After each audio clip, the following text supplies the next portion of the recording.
Olha só que exercício fascinante a gente vai fazer hoje. Vamos pegar um dos vilões mais icônicos dos animes e colocá-lo no banco dos réus de uma das obras mais importantes da literatura mundial. É uma mistura de mitologia moderna com um clássico medieval. Bom, vamos mergulhar de cabeça nisso.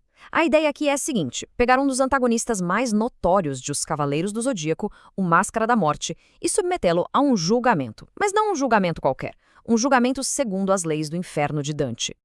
A gente está falando de fundir dois universos que não poderiam ser mais diferentes, né? De um lado, Saint Seiya, com toda a sua base na mitologia grega. Deuses, cavaleiros, o conceito de cosmo. Do outro, a Divina Comédia, que é pura teologia escolástica cristã. É o destino contra o livre-arbítrio. É a justiça divina contra a reencarnação. É um verdadeiro choque de mundos. Então, para começar esse julgamento, a gente precisa primeiro conhecer bem o réu. E que réu? Vamos falar do Cavaleiro de Ouro de Câncer, cujos crimes e principalmente sua filosofia o tornam um caso perfeito para esse tipo de análise infernal. E o que torna o caso do Máscara da Morte tão fascinante é que a maldade dele não vem da loucura, não é algo irracional. Pelo contrário, é fruto de uma escolha muito deliberada, quase filosófica. Certo. Antes de começar a nossa descida ao inferno, a gente precisa organizar o processo, né? Quais são exatamente as acusações contra ele? Vamos montar aqui o perfil criminal do nosso acusado. Essa frase dele é tudo. Isso aqui não é só uma bravata de vilão, não. É a filosofia de vida dele, a base de tudo. Para ele, não existe essa de bem e mal como conceitos absolutos. O que existe é poder. Quem tem a força define o que é justo, simples assim. E quando a gente olha a ficha corrida dele, a coisa fica bem pesada. Não estamos falando só de assassinato em massa de inimigos em batalha. Ele matava civis, mulheres, crianças. Mas o Máscara da Morte vai além. Ele aprisionava as almas de suas vítimas como se fossem troféus. Pensa na gravidade disso. É um crime espiritual. Ele estava usurpando uma autoridade divina, negando às almas o seu descanso. E claro, para completar, a participação consciente no plano para matar Atena quando ela era só um bebê. E aqui vem o ponto crucial, a prova de fogo. Ele sabia. Diferente de outros Cavaleiros de Ouro que foram enganados pela tirania do Grande Mestre, o Máscara da Morte tinha plena consciência da verdade. Ele sabia que o Mestre era um usurpador do mal, ou seja, não foi engano, não foi manipulação.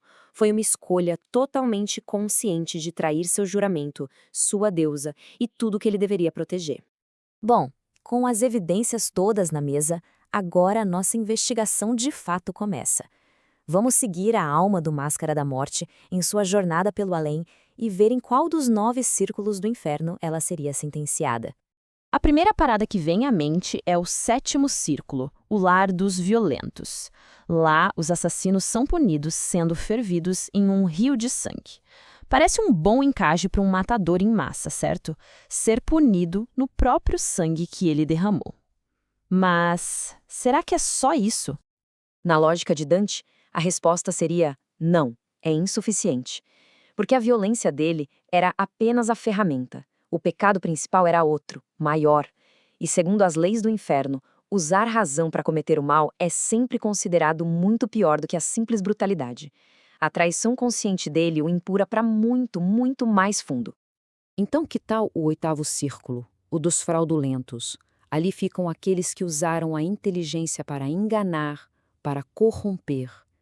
Poderia se encaixar, já que ele corrompeu sua posição sagrada de cavaleiro. Mas a maldade dele sempre foi muito direta, não era baseada em engano ou manipulação sutil. E mais uma vez o veredito seria insuficiente. Ele não era um manipulador, ele era um executor brutal. O crime central dele não foi a fraude, foi a quebra de um laço sagrado de confiança.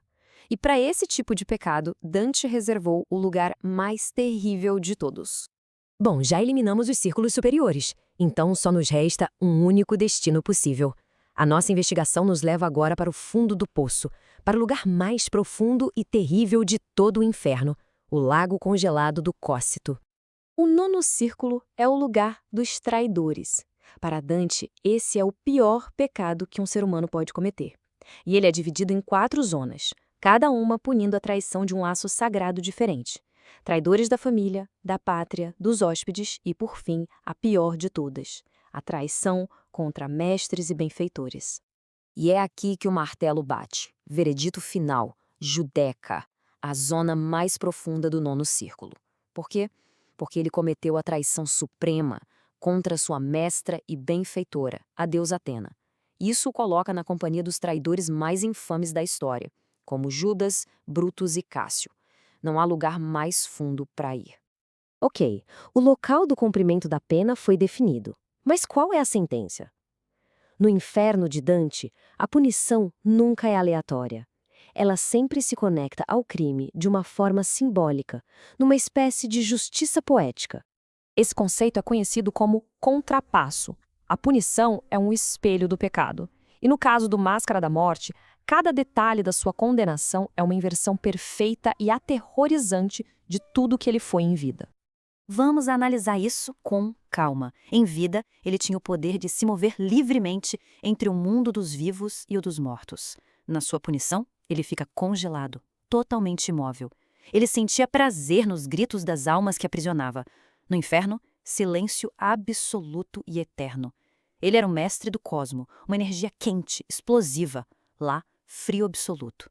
E a ironia final. Ele, que colecionava os rostos de suas vítimas como máscaras da morte, se torna ele mesmo uma máscara da morte, silenciosa, congelada, impotente. É a anulação completa de sua identidade. Mas quem acompanha a saga de Cavaleiros do Zodíaco pode estar pensando, espera um pouco, e a redenção dele na saga de Hades? Algumas histórias posteriores sugerem que ele encontrou um caminho para o bem. Será que isso não muda o veredito?